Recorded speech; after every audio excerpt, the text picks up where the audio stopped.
السلام عليكم ورحمة الله وبركاته. ازيكم يا حبايبي؟ عاملين ايه؟ يا رب تكونوا بخير وبصحة وبسعادة. بسم الله والصلاة والسلام على رسول الله سيدنا محمد وعلى آله وصحبه وسلم.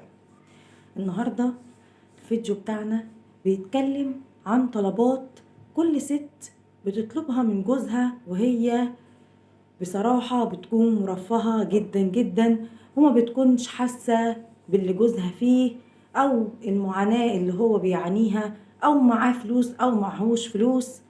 وفي الحقيقة دي نماذج كتير جدا جدا بنشوفها، مش كل الناس كده، بس دي نماذج بنشوفها كتير جدا جدا في حياتنا. وفي الحقيقة الست ديت بتكون على درجة عالية أوي من الترفيه، بتكون مرفهة جدا. وفي ناس اعرفهم بعينهم بيكونوا كده طلبات طلبات طلبات، لدرجة ان هي خلاص جوزها بيبقى على اخره، بيفضل يقول لها يعني انا اسرق عشان اجيب لك طلباتك.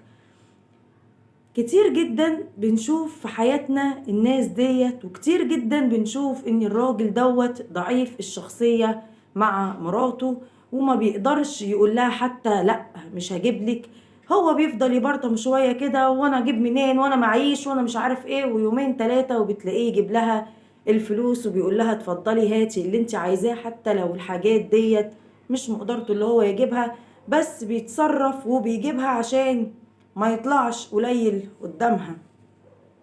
في الحقيقة انت اللي عملت كده من الست ديت، انت اللي عملت كده فيها، وانت اللي خلتها تتمادى في الطلبات وتتمادى في الرغبات اللي هي بتبقى محتاجاها، واللي هي للأسف غير مقدرتك.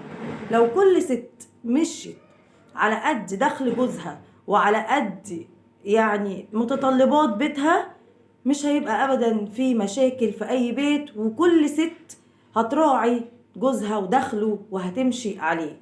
اعرف ستات كتير جدا عشان جوزها بيسيب لها فلوس قليله وعلى قده، مثلا الصبح تعمل هي ايه بقى؟ تطلب من السوبر ماركت حاجات لغايه ما جوزي يجي، يعني تطلب من الخضري، تطلب من الفكهاني، ان شاء الله حتى اي حاجه، المهم اللي هي لما هو يجي تقول له الفلوس اللي انت كنت سايبها ما كفتش وانا اضطريت اطلب لغايه ما انت تيجي.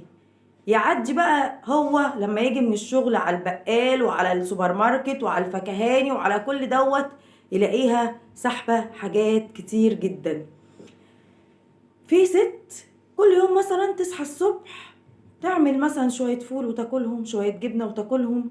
وفي ست، ودي المشكلة دي والله اتجات لي على الخاص، ان هي في ست مرفهة وجوزها بيشتكي منها، وان هي لازم كل يوم تطلب الكيكة الكبيرة ديت، وتطلب علبة اللبن، وتطلب بسكويت، وتطلب حاجات تخش في 50 60 جنيه عشان تفطر.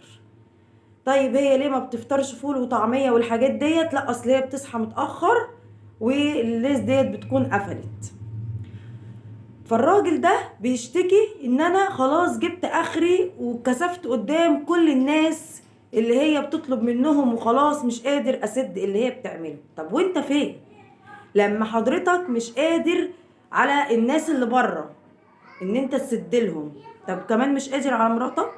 يعني انت مش قادر تقول لها ما تطلبيش الطلبات ديت، حسي بيا، انا بسيب لك فلوس امشي على قدك فيها، زي اي راجل بيسيب لمراته فلوس وبيجي والله العظيم يلاقي الست ديت عامله احلى اكل ومبدعه في الاكل كمان، عشان ما تحسسش بجوزها اللي هو قليل او اللي انت سبته ما كفاش. يا سلام على الست ديت والله العظيم، شابوه بجد لاي ست حاسه بظروف جوزها يا جماعه، بالذات في اليومين دول اللي احنا بنمر بيهم، والحاجات بقت غاليه اوفر جدا، والدنيا بقت صعبه علينا كلنا. فيا ريت كل ست فاكره ان جوزها كده جاي من السعوديه ولا جاي من العراق كده، وكل يوم تقول له على لستة الطلبات ديت. لا، حرام بجد، راعي جوزك شويه، وراعي اللي هو ظروفه على قده، وان هو مصاريفه يا دوبك تكفيكوا، يعني كفاية عليه الحاجات الأساسية، مش هيبقى كمان في ترفيه. يعني هو أكيد والله يا جماعة بشوف أي راجل بيحس إن الظروف مزنقة معاه لما بيصدق يبقى معاه أي فلوس وبيحطها لمراته دي والله العظيم على طبق من فضة، ويقول لها هاتي كل اللي كان نفسك فيه وأنا معيش. ليه؟ عشان الست ديت صبرت عليه وهو معهوش. لو جاله اي فلوس بيحطها كده قدام ايديها وهاتي اللي انت عايزاه. لو الست ديت فضلت تطلب حتى وهو معهوش، لما يجيله فلوس هيخبيها عنها وابدا عمره ما هيعرفها هو معاه كام، لان هي ما وقفتش جنبه وقت ما هو معهوش. فكل ست تتقي ربنا في جوزها وتتقي ربنا في الطلبات اللي بتطلبها اللي هي مش في مقدرته. انت ليه تفطري كيكه ب50 جنيه ولبن وتطلبي فطار ب80 جنيه بس عشان انت تفطري وانت لوحدك؟ ليه الرفاهيه دي في حين ان انت كنت في بيت ابوكي ما بتاكليش كده اصلا؟ لو لقيت سندوتش جبنه هتاكليه وهتسكتي. ليه يا جماعه الافتراء ده؟ ليه كل ست بتفتري على جوزها؟ ليه كل ست ما بتتقيش ربنا في جوزها؟ وطبعا انا بقول مش كل الستات، في ستات كتير جدا عارفه ربنا وعارفه يعني ايه راجل شقيان وتعبان بالقرش وبتصون قرشه وبتحافظ عليه، ودي اكترية بصراحة الستات. لكن انا النهاردة رسالتي للستات المرفهة اللي مش بتحس بجوزها، اللي عايزة وعايزة وعايزة وعايزة وعايزة زي جارتي وزي صاحبتي وزي بنت خالتي وزي مش عارف ايه. يا ريت نراعي ربنا، ويا ريت ما نبصش لحد في عيشته، عشان اللي بيبص في عيشة حد بتحرم عليه عيشته، وعمره ابدا ابدا ما هيرضى بعيشته. صدقيني لو جوزك ده فرشلك تحت رجليكي كده فل ورد وياسمين، هتقولي اصل فلانة بيتفرش لها رمل وذهب وحاجات تانية وانت بتفرش لي فل وورد. مش هيعجبك مهما يعمل لك وانت بتبصي لعيشة غيرك، عمر ابدا ما هيعجبك اللي جوزك بيعملهولك. عشان تعرفي تعيشي في امان وعشان تعرفي تعيشي في ستر وراحة بال، قولي دايما الحمد لله وما تبصيش في عيشة حد، عشان عمرك ابدا ما هتاخدي غير نصيبك. والستات اللي كده يا جماعة والله العظيم اكتريتهم بيتطلقوا بسبب الطلبات الاوفر، لان مهما بيتعمل لهم قعدة ومهما بيتقعد معاهم ناس، يا بنتي امشي على قد دخل جوزك، يا بنتي ما تطلبيش منه، يا بنتي ما تضغطيش عليه، يا بنتي مش عارف ايه، هي شايفة حاجة واحدة في دماغها وعمرها ما هتغيرها ابدا، اللي هو انا ليا طلباتي وهو جوزي وانا ملزومة منه يجيبها لي حتى لو مش في مقدرته يتصرف. بجد يا جماعة في ستات كتير كده، واكيد انتوا بتشوفوهم وبيبصوا دايما لعيشة غيرهم مع انهم ما يعرفوش يعني غيرها دي عندها مثلا الحاجات دي، بس بتعاني من ايه تاني؟ البيوت ياما قافلة اسرار كتير جدا ما يعلمهاش غير ربنا. بقول لكل ست اتقي ربنا في جوزك واتقي ربنا في نفسك وما تبصيش لحد، وحافظي على بيتك. انت في نعمة غيرك بيتمناها بجد والله حقيقي. كل واحدة عايشة تحت سقف بيت مع زوج بيتقي ربنا فيها وبيأكلها حلال، احمدي ربنا. هو ممكن يجيب لك كل ده، لو عمل اي حاجة حرام هتبقي مبسوطة؟ في الحقيقة ناس كتير جدا بتبقى مبسوطة وما بيهمهاش انت جبت منين ولا عملت ايه، اهم حاجة ان هو جاب لها طلباتها.